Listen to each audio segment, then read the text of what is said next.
श्री शिवाय नमस्तुभ्यम। हर हर महादेव। दोस्तों, आप सभी लोग जानते हैं कि 22 अक्टूबर 2024 यानी मंगलवार को पड़ रही है कार्तिक महीने की षष्ठी तिथि। और दोस्तों, ये वो षष्ठी तिथि है जो कार्तिक महीने में पड़ने वाली सबसे बड़ी तिथि है, क्योंकि यह मंगलवार के दिन पड़ रही है और इसका बहुत ही बड़ा और विशेष महत्व होता है। पूज्य गुरु जी ने कहा है कि अगर कभी भी मौका लग जाए और कार्तिक महीने की षष्ठी तिथि मंगलवार को पड़ जाए तो आप लोगों को 11 चावल के दाने का उपाय तो अवश्य ही करना चाहिए। इन दोनों का संयोग बहुत कम आता है और इसी के साथ मैं गुरु जी ने अपनी शिव पुराण कथा में बताया है कि इस दिन आपको 11 चावल दाने का उपाय तो आपको अवश्य ही करना चाहिए, क्योंकि ऐसा दिन पूरे साल में सिर्फ एक ही बार आता है। और दोस्तों, आप सभी लोग जानते हो कि मंगलवार षष्ठी का अगर सबसे बड़ा कोई उपाय है तो वो 11 चावल के दाने वाला उपाय है। तो दोस्तों, इस मंगलवार के दिन आप लोगों को इस 11 चावल के दाने वाले उपाय को जरूर करना है।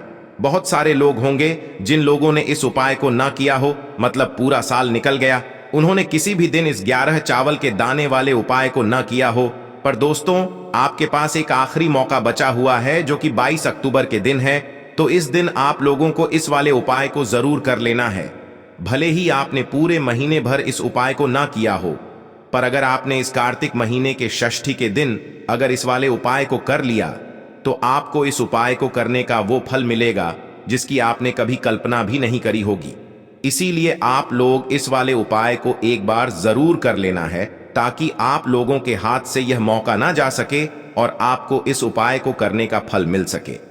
दोस्तों, यह उपाय पंडित जी ने अपनी अभी की ही श्री शिव महापुराण की कथा में बताया है।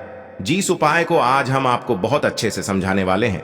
इस वीडियो को देखने के बाद इस उपाय को समझने के लिए आपको कोई और वीडियो को देखने की जरूरत नहीं पड़ेगी। तो चलिए दोस्तों, उपाय को शुरू करते हैं। देखिए, यह इस कार्तिक महीने के षष्ठी तिथि के दिन यह इतना खास होता है, इतना महत्वपूर्ण होता है। देखा गया है कभी कभी बड़े बड़े पूजा पाठ अनुष्ठान से जो मनोकामना पूर्ण नहीं होते, वो कार्तिक महीने के मंगलवार षष्ठी के दिन एक छोटे से उपाय करने से ही आपकी मनोकामना पूर्ण हो जाती है। और बहुत सारे लोगों ने इस उपाय को किया भी है और उनको इस उपाय को करने का फल भी जरूर मिला है। अगर आप लोग भी इस उपाय को करना चाहते हैं तो आप इस उपाय को पहले अच्छे से समझ लेना, सुन लेना, उसके बाद करना। आपको इस उपाय का फल जरूर मिलेगा।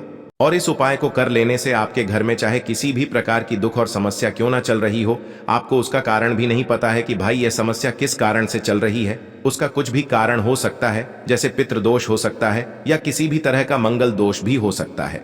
तो इस दिन आप लोगों को ये वाला उपाय कर लेना है।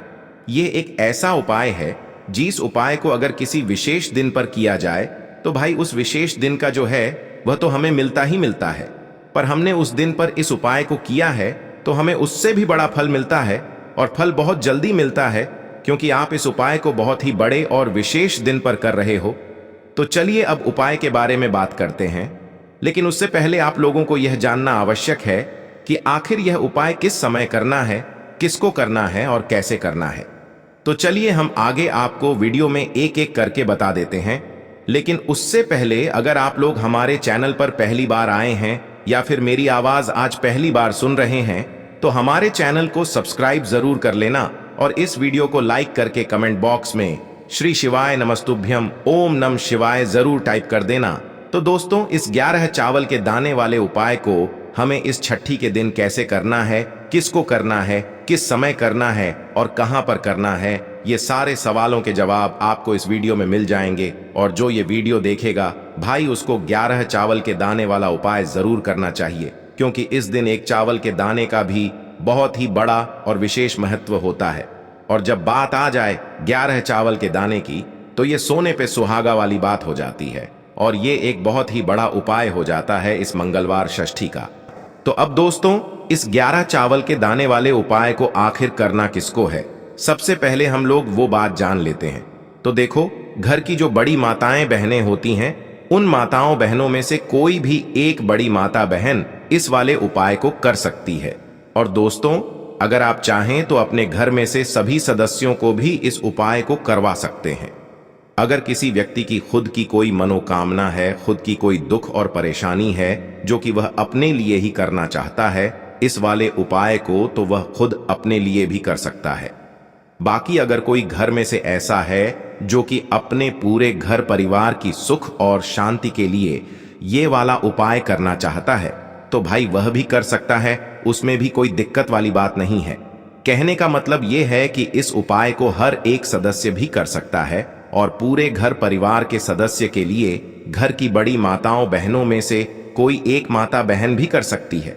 माताएं बहनें अगर घर में उपस्थित न हो या वो यह वाला उपाय न कर पा रही हो तो फिर घर का कोई बड़ा सदस्य भी इस 11 चावल के दाने वाले उपाय को कर सकता है, चाहे फिर वह पुरुष ही क्यों ना हो, उसमें कोई भी दिक्कत वाली बात नहीं है।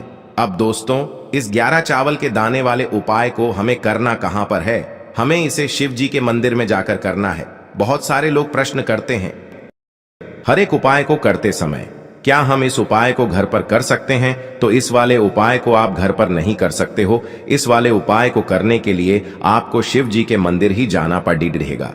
उसके बाद में दोस्तों जो अगला प्रश्न निकल कर आता है वो यह आता है इस उपाय को लेकर कि आखिर इस उपाय को हमें किस समय करना है, सुबह के समय करना है कि शाम के समय करना है? तो देखो, इस वाले उपाय को आप लोग सुबह के समय भी कर सकते हो और शाम के समय प्रदोष काल में भी कर सकते हो। अब अगर आप पूछो कि भाई सबसे उत्तम समय कौन सा रहेगा इस 11 चावल के दाने वाले उपाय को करने का, तो हम आपसे बस यही कहेंगे कि इस उपाय को आप सुबह के समय करेंगे तो ज्यादा बेहतर होगा।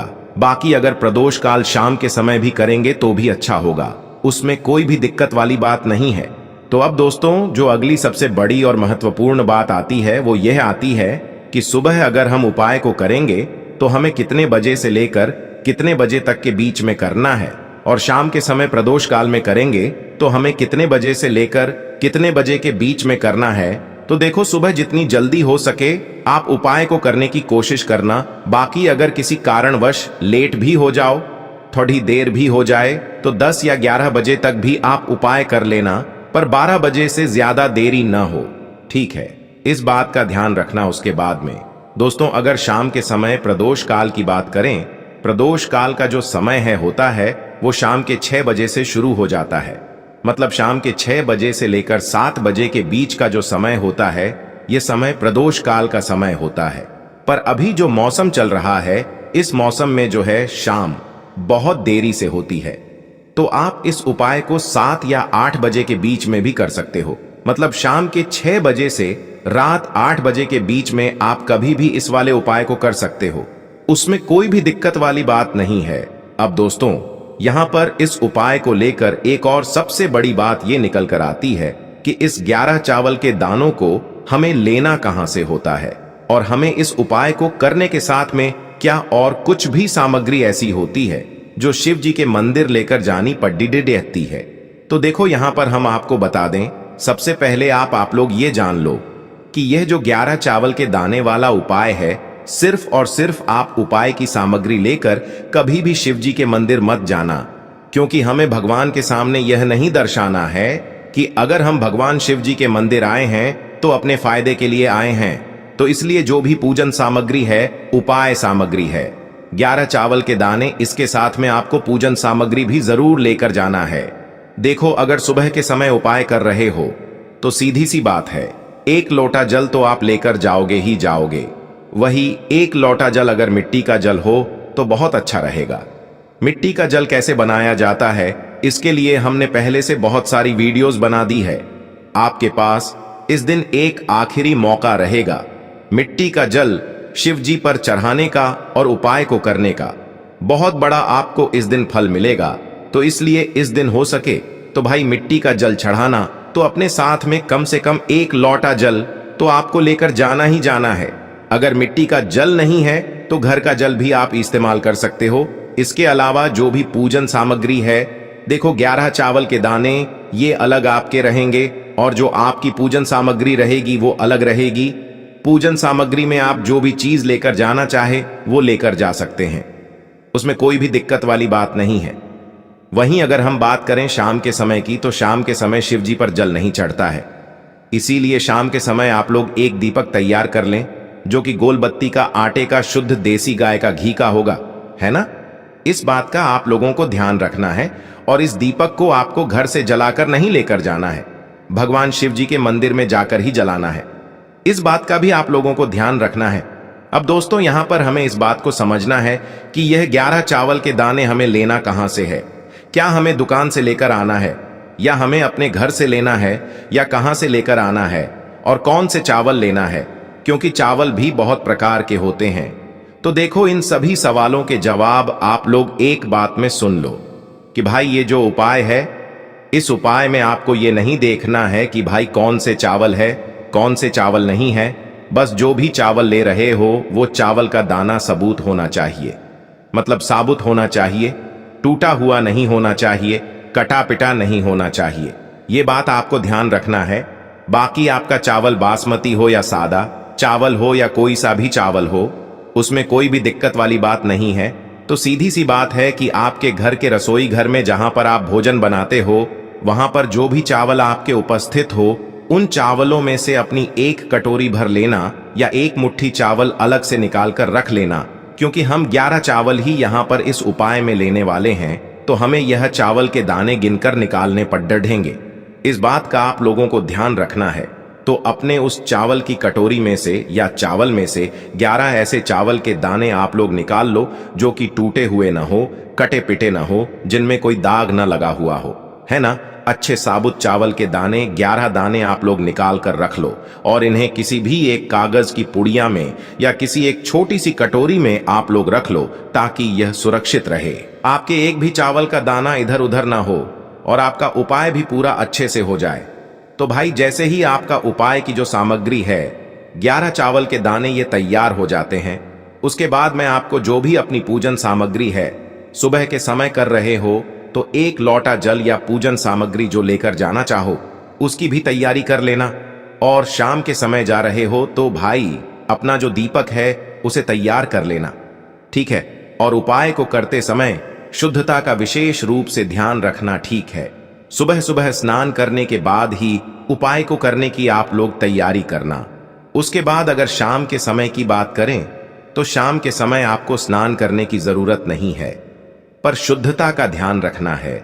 आपको स्नान तो नहीं करेंगे, आप हाथ मुंह धोकर भी इस वाले उपाय को शाम के समय प्रदोष काल में कर सकते हैं। इसमें कोई दिक्कत वाली बात नहीं है।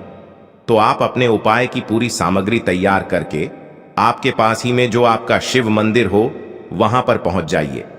सबसे पहले शिव मंदिर में जाकर आप लोगों को उपाय नहीं करना है, पहले भगवान के दर्शन करना है, भगवान से आशीर्वाद प्राप्त करना है, फिर शिव जी की शिवलिंग के पास में आना है।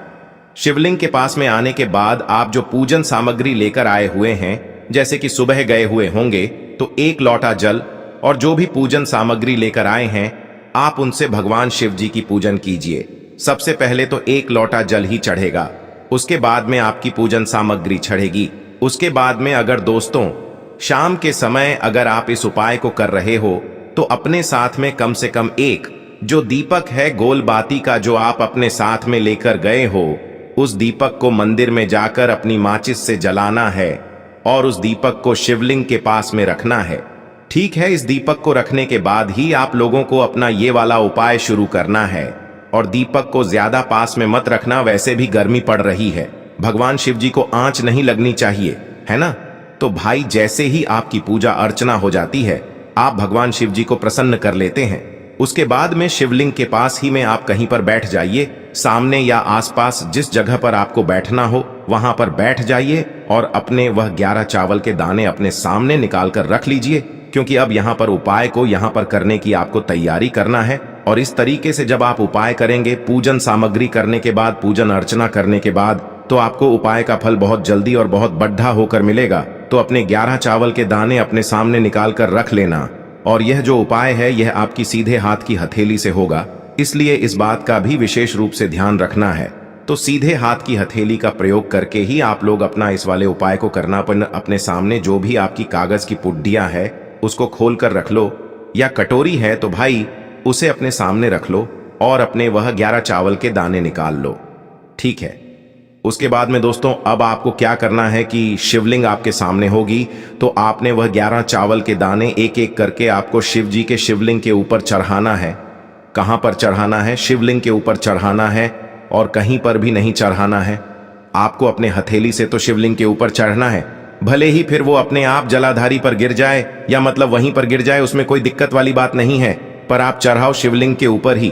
तो आपको क्या करना है, अपना पहला चावल का दाना उठाना है, श्री शिवाय नमस्तुभ्यम बोलना है और शिवलिंग पर चढ़ा देना है। इसी तरीके से दूसरा चावल का दाना उठा है, शिवलिंग पर चढ़ाना है और मंत्र बोल देना है। और फिर तीसरा चावल का दाना उठाना है, श्री शिवाय नमस्तुभ्यम बोलना है और चढ़ा देना है। इसी प्रकार से आपको पूरे 11 चावल के दाने एक एक करके शिव जी के शिवलिंग के ऊपर चढ़ाना है और भगवान से प्रार्थना करते जाना है। मतलब प्रार्थना तो आपको आखिरी में करना है, पर हर एक चावल के दाने को चढ़ाते समय श्री शिवाय नमस्तुभ्यम जरूर बोलना है। उसके बाद ही में यह चावल का दाना शिवलिंग के ऊपर आपको चढ़ाना है। जैसे ही आपके 11 चावल के दाने शिवलिंग के ऊपर चारहच जाते हैं, तो भाई उसके बाद में आपको क्या करना है, भगवान से अपनी मनोकामना बोलना है। मनोकामना भी कब बोलना है?